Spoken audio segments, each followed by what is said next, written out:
continuidade ao curso Perdas e Luto. Hoje irei conversar um pouco com vocês sobre o processo de luto. Então é importante, entendermos que o luto ele é um processo multidimensional, ou seja, envolve múltiplos aspectos, como as características da pessoa, o tipo de perda, o contexto social e cultural em que essa pessoa vive, e que ele é uma reação a uma perda concreta, como por exemplo de perdas humanas, ou simbólica, tá? Então, relacionando um pouco ao contexto atual, perda, por exemplo, do contato social, perda em relação à nossa liberdade, do direito de ir e vir. Então, são perdas também, que podem causar mal-estar, tá? E aí é importante entender também que o luto, ele é uma resposta natural diante de uma perda, Seja uma perda, por exemplo, de um objeto muito querido nosso, ao qual nós temos uma estima, seja uma perda de um animal, nosso, ou então perdas humanas. Então, ele é uma resposta natural no que diz respeito normal, diante de algo muito no qual a gente tem muito afeto, no qual é muito estimado, por nós.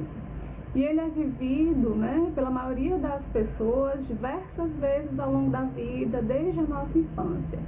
O luto pode ser considerado normal ou complicado.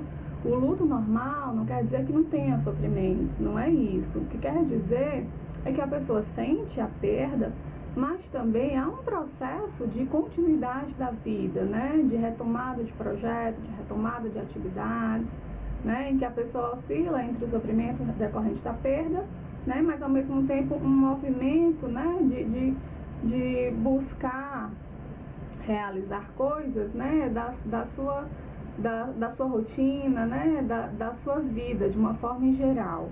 E o luto complicado não. O luto complicado seria uma vivência mais voltada para essa polaridade da perda, do sofrimento decorrente da perda, e uma maior dificuldade nessa retomada, nessa reparação, tá?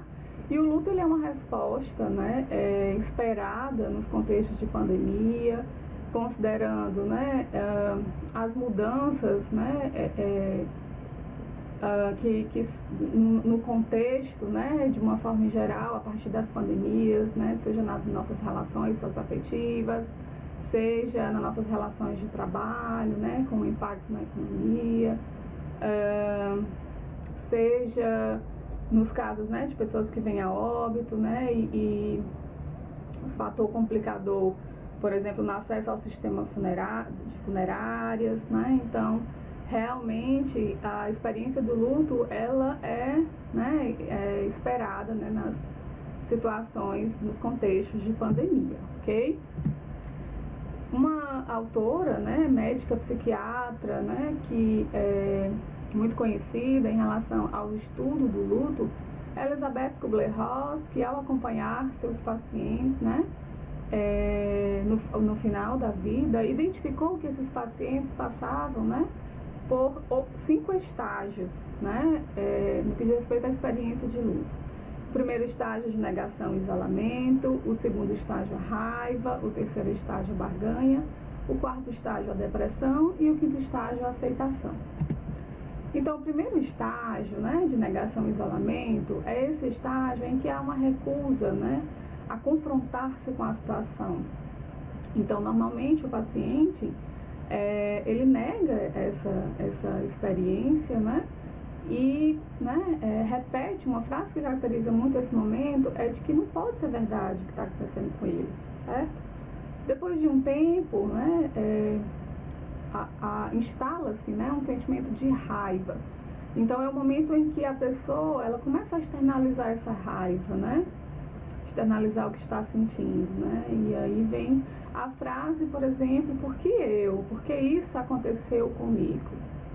Num terceiro momento, de barganha, que é uma tentativa de negociar ou de adiar essa situação, ou o que pode desencadear dessa situação, há uma negociação, por exemplo, com Deus, né? Se Deus decidiu levar-me deste mundo e não atendeu meus apelos cheios de ira, talvez seja mais condescendente se eu apelar com calma, tá? Então é nesse momento, né, que os pacientes começam a barganhar, né, com um objetivo de adiar, né, de negociar como uma outra tentativa, né, de não passar por aquela situação. O quarto estágio, né, de depressão seria um momento em que se instala um sentimento grande de perda, né? Então é um momento em que o paciente ele, né, sente mais fortemente as perdas decorrentes do adoecimento e da doença, né?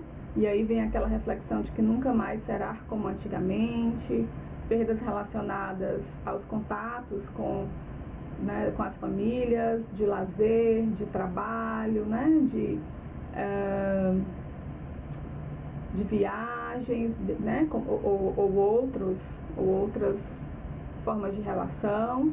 E um quinto estágio, né, de aceitação é um período em que o paciente ele se mostra um pouco mais organizado, né, em relação a essa situação de vida, né? Então é como se a dor tivesse esvanecido, a luta tivesse cessado e fosse chegado o momento, né? Segundo uma paciente, da Elizabeth Kubler-Ross, é o repouso derradeiro antes da longa viagem. Cada indivíduo terá um tipo de resposta, né, sustentado por diversas variáveis.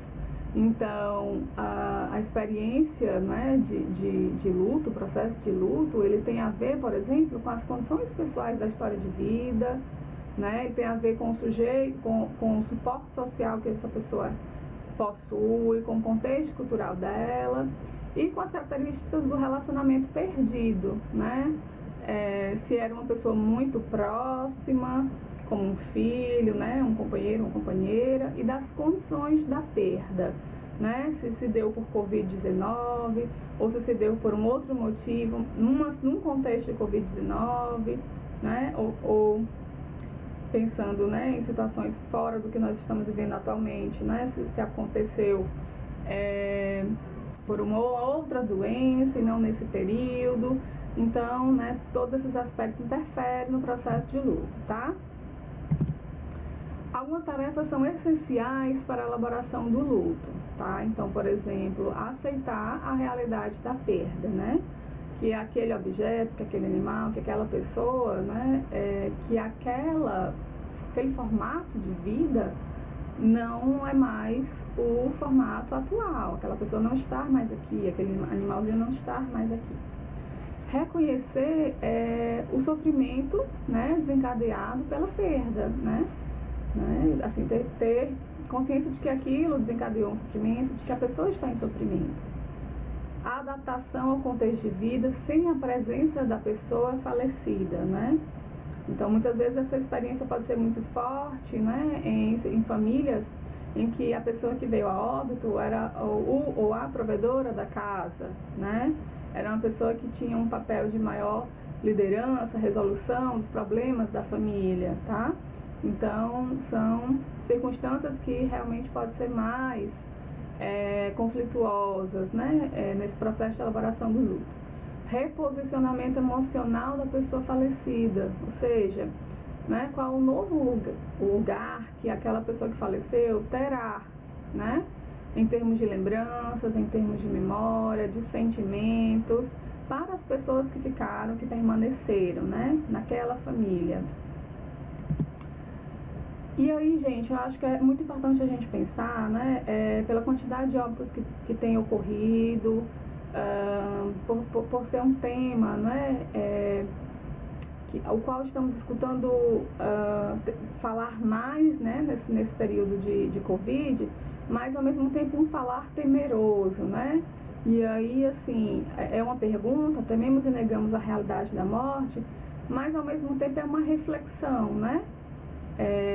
De que estamos vivendo um contexto, né, em que está havendo muitas mortes, não é? Mas será que continuamos temendo e negando a morte? Será que a morte ainda constitui um acontecimento pavoroso, não é? Então, que outras formas de passar por essa experiência, né, em relação a essa temática, né, seriam mais construtivas, né, para a nossa saúde? Será que diálogos sobre a morte, né, conversar sobre as pessoas que nós perdemos, conversar sobre as mortes de pessoas desconhecidas que estão tendo, mas que são gente como a gente, né, nesse sentido, será que falar sobre isso, né, não nos ajudaria agora ou para as futuras gerações a lidar de outra forma com a morte?